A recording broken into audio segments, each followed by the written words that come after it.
우리는 어제까지 여호수아의 말씀을 나누었습니다. 이제 오늘부터 저희 부교역자와 함께 이 사사기의 말씀을 나누려고 하는데요. 이 사사기의 시작은 새로운 시대의 시작을 알리는 말씀입니다. 1절을 보면은 이렇게 시작합니다. 여호수아가 죽은 후에.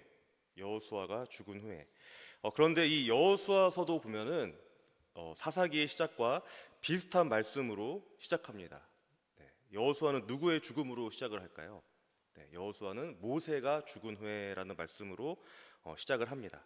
이렇게 여호수아 사사기를 보면 이스라엘의 지도자의 죽음을 통해서 새로운 시대를 알리고 있는 것을 우리는 보게 됩니다. 그런데 이 사사기의 새로운 시대는 이 여호수아의 새로운 시대와는 너무나 큰 차이가 있습니다. 그런데 이 큰 차이는 너무나 치명적입니다. 그것은 바로 모세가 죽은 후에는 이 여호수아라는 지도자가 이스라엘을 이끌었지만 이 여호수아가 죽은 후에는 아무도 이스라엘을 이끌 지도자가 없었다는 것입니다. 영적인 지도자 없이 불안한 시작을 맞이하는 이스라엘의 백성들을 보게 됩니다. 마찬가지로 오늘도 우리는 이 새로운 하루의 영적 싸움을 시작하게 되었습니다. 우리도 오늘 하루를 이 새벽을 통해 열고 있기 때문입니다. 새로운 시작을 하는 이스라엘, 그리고 새로운 하루를 시작하는 우리는 어디로 또 그리고 어떻게 가야 할까요? 오늘 말씀을 통해 나누고자 합니다. 오늘 이스라엘의 모습과 우리의 모습이 참 비슷하다는 생각을 합니다.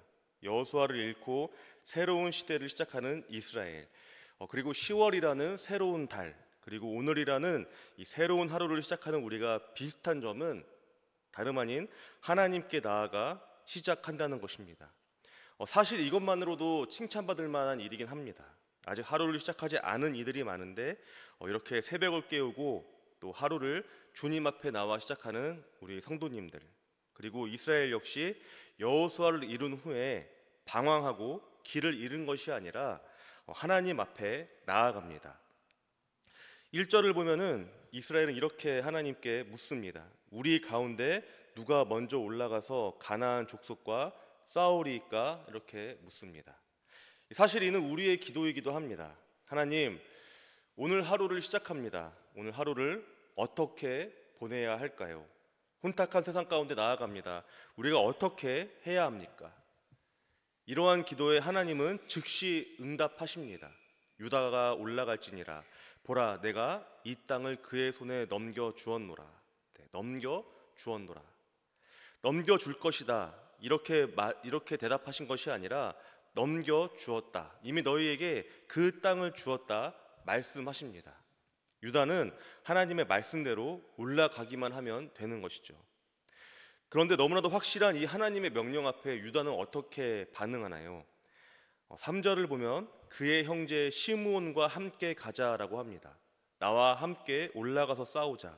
그러면 나도 너와 함께 싸우겠다. 사사기의 주제는 무엇일까요? 사사기의 핵심 단어는요, 순종입니다.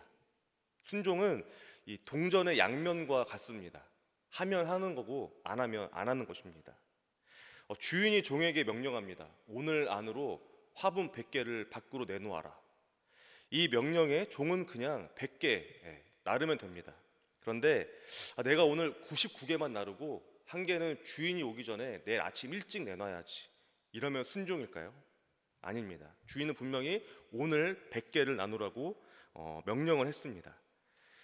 이 순종에 응답하지 않은 종의 99개의 그 노력은, 그 수고는 헛수고일 뿐입니다. 오늘 유다가 그랬다는 것입니다. 하나님의 뜻을 구했습니다. 거기까지는 참 좋습니다. 그런데 하나님은 분명히 말씀하십니다. 혼자 올라가서 가나안과 싸워라. 그리고 가나안을 차지해라. 내가 이미 그 땅을 너희에게 주었다.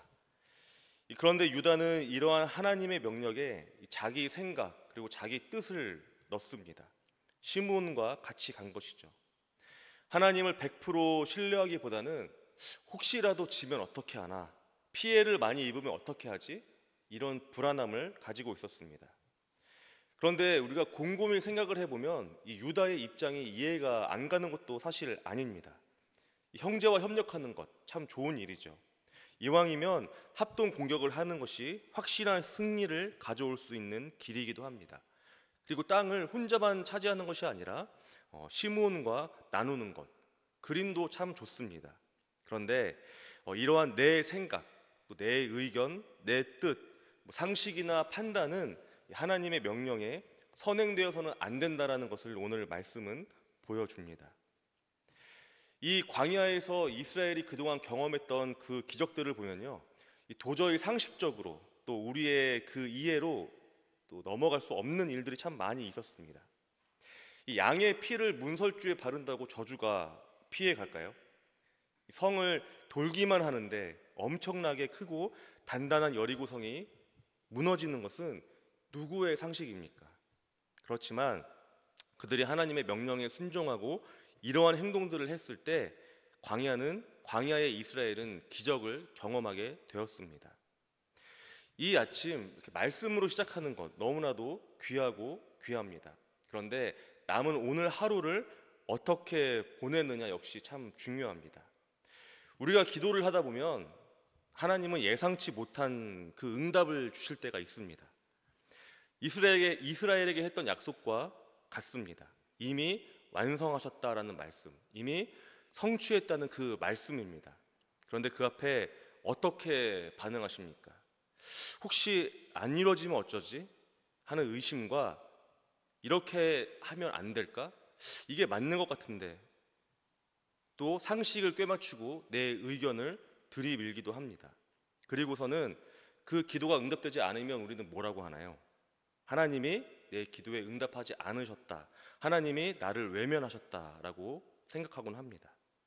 아니, 남들 다 자는 이 새벽에 이렇게 열심히 기도하는데 또 하나님의 뜻을 구했는데 억울할 때가 있다는 것입니다.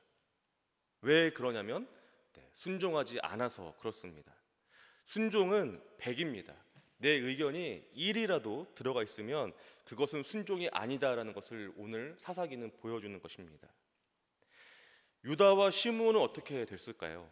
그들은 순종하지는 않았지만 그래도 하나님은 약속대로 큰 승리를 허락하셨습니다. 그런데 우리는 여기에서 또 다른 불순종을 보게 됩니다. 유다는 이 적장인 그 아도니베섹이라는 왕을 붙잡아서 그의 엄지 손가락과 또 엄지 발가락을 자릅니다. 참 잔인한 형벌입니다. 그런데 이 형벌은요, 이스라엘이 적장을 잡았을 때 행하는 그러한 전통이 아닙니다. 이러한 형벌은 가나안 족속들이 다른 왕들을 붙잡았을 때 행하던 그러한 형벌입니다. 하나님이 유다에게 이 가나안에 승리하면 그 왕을 붙잡아서 엄지손가락 또 엄지 발가락을 자르라고 명령하셨을까요? 유다는 어느새 이 가나안의 생활 방식 또 죄의식에 물들어가고 있었던 것입니다. 이렇게 해서 유다는 이 자기들의 위치를 스스로 깎아내립니다. 처음 그들은 하나님의 뜻을 받들어서 가나안을 정복하는 위대한 하나님의 군대였습니다. 그런데 그들의 불순종은 유다를 결국 한 나라의 평범한 군대로 전락시켜 버립니다. 거룩한 하나님의 도구에서 세상의 방식을 흉내내는 도구로 위상이 추락하게 된 것입니다. 우리의 삶은 어떻습니까? 입술로는 주님을 따른다고 고백하지만 이 세상의 가치와 또 기준을 부러워하고 따라가려고 하지는 않는지요? 더 많이 갖고 또 더 높아지기 위해서 이 삶의 우선순위를 하나님이 아닌 다른 것에 두고는 있지 않은지 돌아봐야 할 것입니다. 이렇게 순종하지 않은 그 결과는 너무나도 명확하고 또 비참합니다. 당장은 눈앞에서 승리한 것 같지만 그것은 진정한 승리가 아니었습니다.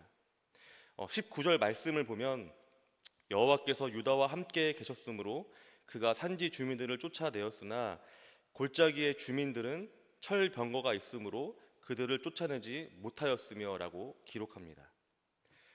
여호와가 함께 하셨으므로, 하나님이 함께 하셨는데도 이 철병거가 있어서 승리하지 못했다라는 것이 아니라 이 하나님이 함께 하셨음에도 불구하고 하나님보다 철병거를 더 무서워해서 승리하지 못했다, 끝까지 불순종한 것을 우리는 보게 됩니다.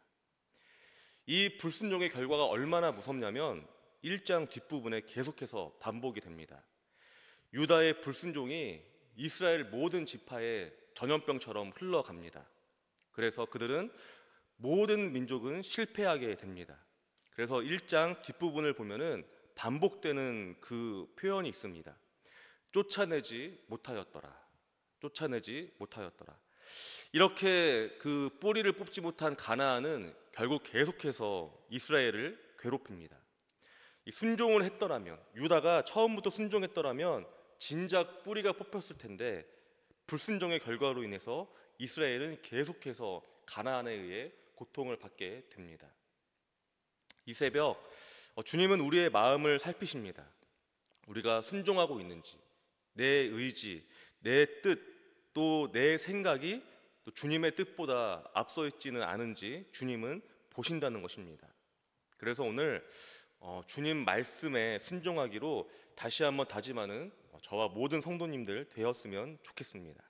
비록 내 생각, 또 내 뜻, 또 상식과는 멀어 보여도 하나님의 뜻을 온전히 따르기를 힘쓰는 저와 우리 모든 성도님들 되시기를 간절히 소망합니다.